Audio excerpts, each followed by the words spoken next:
So here we have the Hyundai i10 on a 67 plate. I'm going to start off by showing you around the outside of the car, and then we'll hop in and run through some controls on the inside. From the outside, you can see it's a 5-door car. Let's start off inside the boot and then work our way around the rest of it from there.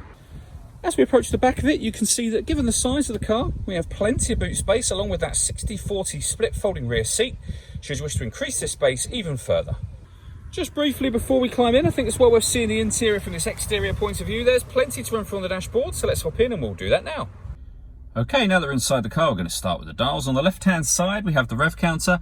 On the right-hand side, the fuel gauge and cooling temperature gauges. And in the middle, the speedometer. Below that, you can see the total mass of the car, which is 21,592. You can change information displayed directly above that by pressing the trip computer button on the steering wheel. You can also reset some of this information should you be going on a journey. And the buttons I was using to do that are just here. Above which, we have cruise control and speed limiter. On the left-hand side, we have stereo controls and phone controls. You'll only be able to use the phone controls after you have paired the phone up to the car.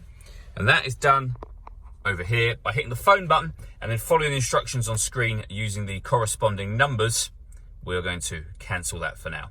When it comes to the radio, we have FM, DAB, and AM radio, as you can see.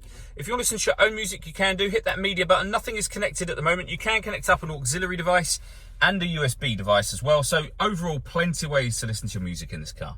We have the volume for the stereo just there. Working our way down, we have the hazard warning lights and then air conditioning.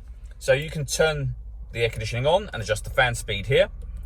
You can determine what direction you'd like the air to be distributed in and the temperature.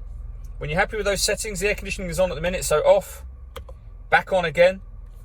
You can recirculate the air that's in the car or bring in fresh air from outside the car if you wish to. Underneath that, we have a 12-volt charging socket and the auxiliary and USB input I mentioned a moment ago, and then a 5-speed manual gearbox. All that leaves me to say is thank you for taking the time to watch this video. If you'd like to come and see the car in person and have a test drive, please feel free to call any of our MJA sites. We'd love to hear from you soon.